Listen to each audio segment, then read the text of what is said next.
ተዋርደናል። እውነቱን ለመናገር ደግሞ በሌሎች እናመካኛለን። እንዲህ ያረጉብን እንዴ እኛ በእግዚአብሔር ላይ ካደረግነው እኛ በቤተ መቅደስ ላይ ከፈጸምነው እኛ በሃይማኖቱ ላይ ከፈጸምነው ጉዳት በላይ ማንም አልጎዳትም የኢትዮጵያ ቤተክርስቲያን። ማንም አማኞቿ፣ አስተማሪዎቿ፣ ሰባኪዎቿ፣ ዘማሪዎቿ፣ ካህናቶቿ፣ የተወሰኑት አለቆቿ፣ መሪዎቿ የበደሏትን ያህል ማንም አይበድልም በዚህ ዘመን ማንም። ይሄን በድፍረት መናገር ሁሉንም አይወክልም ግን ማንም የለም። የተገላበጠ ነገር ነው ያለው። ስለዚህ እግዚአብሔር ይጸየፈናል፣ አሳልፎ ይሰጠናል።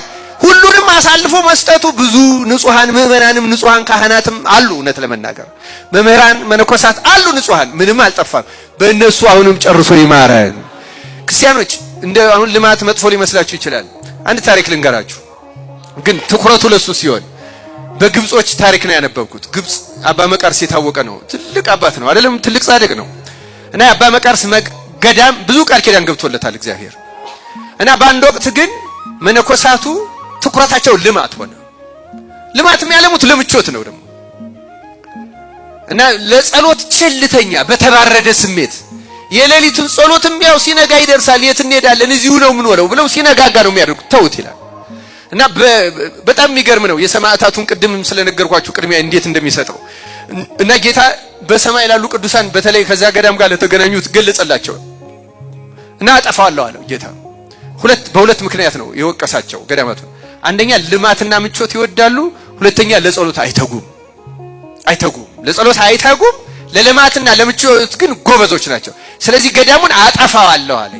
እና የገዳሙ መስራች ያ ቅዱስ አባ መቃርስ መጥቶ ጌታ ለመነው ወድቆ፣ ጌታ ሆይ ቃል ኪዳን ገብተህልኝ ሞላ፣ ለምንድን ነው ገዳሙን የምታጠፋው? ማሪ ይቅርበል፣ ስለገባህልኝ ቃል ኪዳን በዚያ ስለወጡት ቅዱሳን ስለ ብዙዎቹ ብለህ ማሪ ይቅርበል አለው ይላል። ቃል ኪዳን የገባውልህ ልጆችህም በሕግና በስርዓት ቢሄዱ ነው።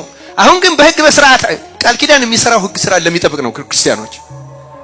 አሁን ከነሱ ከስርዓት ወጥተዋል፣ ስለዚህ አጠፋቸዋለሁ አለው ይላል።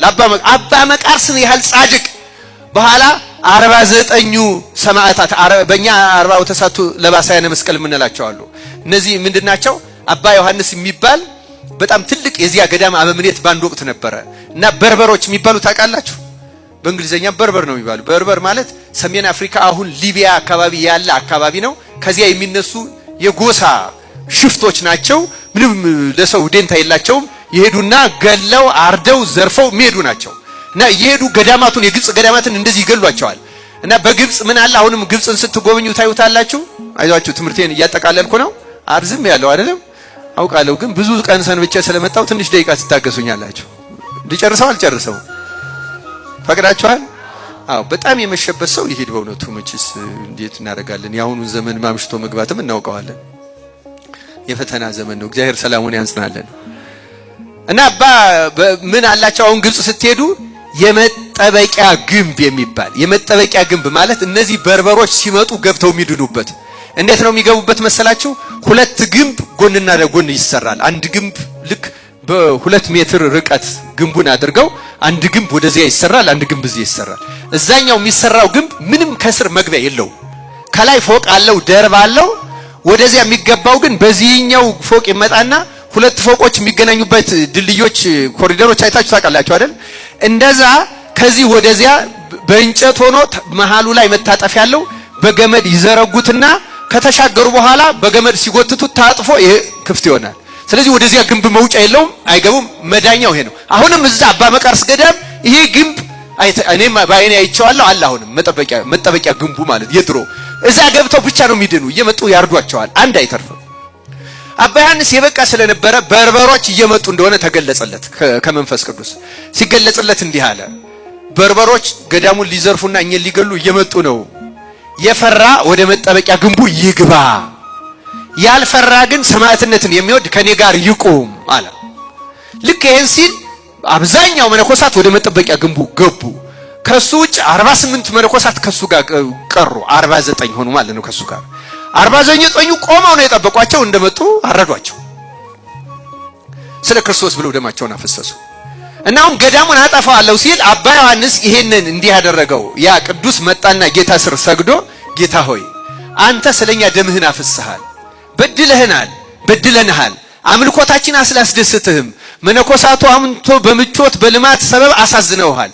ግን አንተ ለኛ ደምህን እንዳፈሰስ እኛም 49 ሆነን በአንተ ስም ደማችን አፍስሰናልና ስለፈሰሰው ደም ብለ ማራቸው ብለው ለመኑት ይላል። አባ መቃርስን እምቢ ያለውን ለ49 ሰማዕታት ይቅር አለና ገዳሙ ሳይጠፋ ቀረ ይላል። እኛንም በእነዚህ ሰማዕታት ይቅር ይበለ። ይሁ ክርስቲያኖች ልማት ጥሩ ነገር ነው፣ ግን ለልማት ብቻ ከሆነ ያጠፋል። የእግዚአብሔር ቃል ነው። ክርስቲያኖች ከቅድስና ጋር ካልሆነ፣ ከንጹህ አምልኮት ጋር ካልሆነ፣ ከእውነት ጋር ካልሆነ፣ ለሌብነት ለዘረፋ ይሄ ያጠፋል። እያጠፋንም ነው። እና የልማት ተቃዋሚ ላለመባል እየተባለም ዝም ይባላል። ልማቱን አይደለም እንቃወመው፣ ከልማቱ ጀርባ ያለው መጥፎ ሐሳብ ነው የምንቃወመው። ንጹህ ከሆነ እግዚአብሔርም እኮ አይከፋም። ንጹህ ልማት እግዚአብሔርም አይጠላም። ንጹህ ልማትማ እያለሙ ድሆችን ብንመግብበት እንዴት ጥሩ ነበረ። አረ እንኳን ድሆችን ካህናቶቻችን ልጆቻቸው ለማኝ ሳናደርግ ብናሳደጋቸው እንዴት መልካም ነበረ። በእውነት ምንም የታወቀ ነገር እኮ ነው። የአዲስ አበባ ካህን ምንም ከነዳይ ከፍ ያለ ነው በእውነቱ የታወቀ። እንደውም በነፍስ ልጆቹ ድጎማ ነው የሚኖረው።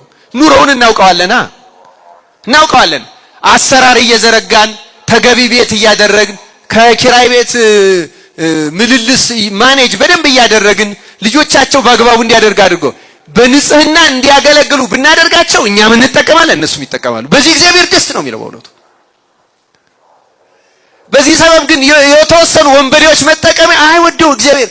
አምልኮታችን ረክሶ፣ መስዋዕታችን ረክሶ፣ ጸሎታችን ረክሶ አጎሳቁለ ነው ግንብ ብቻ አያስደስተውም። ልንገራችሁ፣ እግዚአብሔር አምላክ ከዚህ በሽታ ይፈውሰን። እንግዲህ